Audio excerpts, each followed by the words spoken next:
The rain arrived not with a gentle pitter-patter, but with the sharp, insistent sting of a long-held ache, finally breaking free.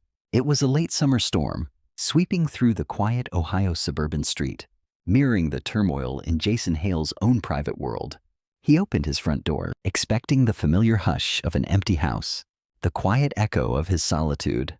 Instead, she was there, Clara Bennett, utterly drenched, a delicate tremor running through her frame, her eyes fixed on him as if he were the last harbor in a tempest. It wasn't the rain-soaked fabric clinging to her curves that first caught his breath, nor the glistening drops caught in her lashes. It was the profound vulnerability in her gaze, a soft, spent quality that only appears when tears have long since dried, and the heart has nowhere left to flee. In that raw, suspended moment, the world outside dissolved, leaving only the sound of rain, the shallow catch in his own breath, and the undeniable pull between two souls whose paths were about to intertwine in a way neither had anticipated. He hadn't seen Clara in nearly 7 years, not since the careless days of college had scattered their lives like dandelion seeds on the wind. Back then, she was a sunbeam, wrapped in a laugh, her worries often hidden behind a bright, defiant smile. Now, standing on his porch, she carried the quiet weight of countless storms, yet still possessed the formidable strength to knock on his door. Jason stepped aside, an unspoken invitation in his gesture, letting her into the warmth without a single question. He closed the door with a tender caution, as if the slightest sound might shatter the fragile moment. Or perhaps, her. Clara spoke of driving to Chicago, of a life she was trying to piece back together after a relationship that had frayed her spirit thin. The storm, she explained, had ambushed her, forcing her off the road. And as she realized, she was mere blocks from the house where she'd once found laughter during college breaks. A quiet whisper had urged her forward, a desperate plea to see if the world still held a corner where she felt safe. Jason listened, his presence a steady anchor. He noticed the slight tremble in her hands as she spoke, the subtle hitch in her voice when she tried to project a strength she didn't quite feel. He moved with a quiet purpose, brewing tea, then finding one of his old, worn college hoodies and gently guiding her into its soft embrace. The fabric, still carrying the faint scent of him, settled around her, a comforting warmth against the chill. He sat opposite her at the kitchen table, studying her with an intensity reserved for something profoundly cherished. Like a rediscovered painting, the hours unfurled with a languid grace, heavy with the weight of years and the unspoken truths that now hung between them. He remembered the small, intimate details, her adoration for thunderstorms, her quiet fear of disappointing others, the way her laughter would bubble up unexpectedly at her own jokes. Clara, in turn, recalled his steady, unwavering kindness, his uncanny ability to sense when someone was quietly struggling, and the way he'd etch short, poignant poems in the margins of his notebooks, believing no one would ever see. Life had pulled them apart, but the intervening years hadn't managed to erase the gentle familiarity that settled over them once more, like a beloved old blanket. As the storm deepened outside, its fury a counterpoint to the growing stillness within the house, Jason offered her the guest room. But Clara's smile, soft and almost shy, held a delicate mix of fragility and hopeful longing. Her gaze met his, lingering just a breath too long, before she reached up to brush a loose strand of hair from her cheek. In a voice barely above a whisper, laced with both apprehension and an undeniable yearning, she posed a question she would never have dared years ago. "Is your bed big enough for two?" Jason's breath hitched, not in surprise, but in a profound acknowledgement of the raw honesty in her voice, the brave leap of faith she was taking. He closed the small distance between them, not quite touching, but letting the quiet electricity of their proximity speak volumes. "Only if you're the one beside me," he murmured, his voice a low, steady current.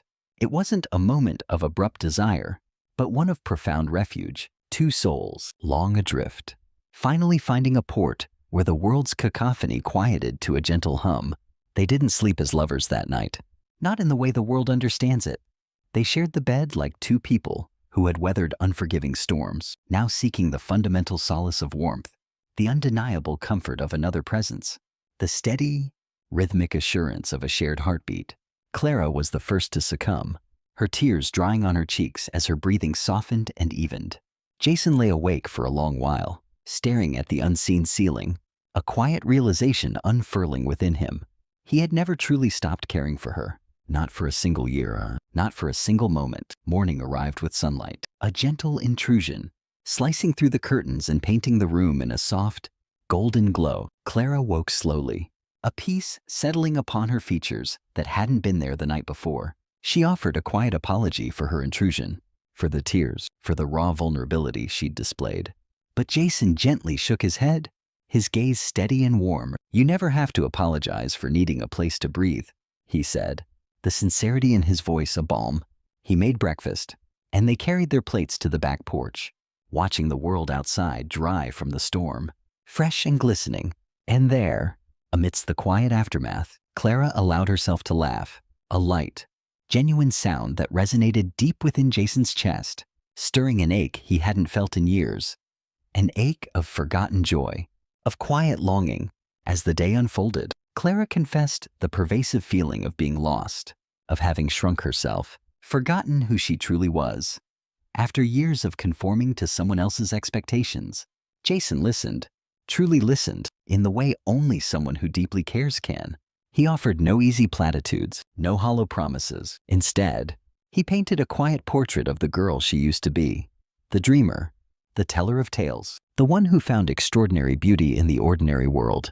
She blinked back tears, a sudden, sharp realization hitting her. No one had seen her like that in years. She stayed for 3 days of long, meandering conversations, of quiet recovery, of slowly uncovering pieces of herself she believed were irrevocably lost.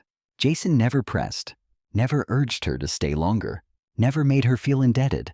He simply created a space, a sanctuary where she could breathe, rebuild, and slowly remember that she was worthy of gentle things.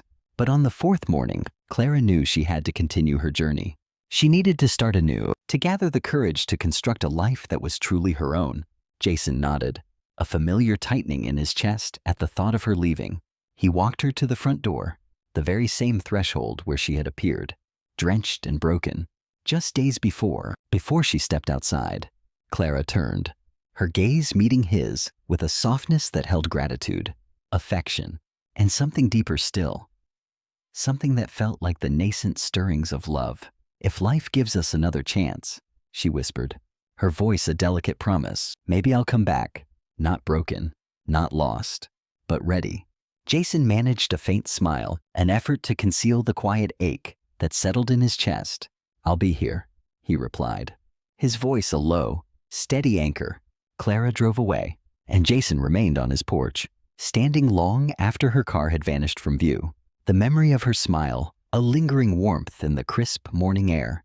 He didn't know when, or even if, she would return. But he knew something fundamental had shifted, not just for her, but for him too. Sometimes, love isn't a sudden, electrifying spark. Sometimes, it's a quiet promise, whispered in a moment, when two hearts finally find the courage to speak their truth. His quiet porch in Ohio had reminded him of something vital. Even after the longest storms, even after heartbreak and the deepest fears, love, in its own gentle way, always finds its way home.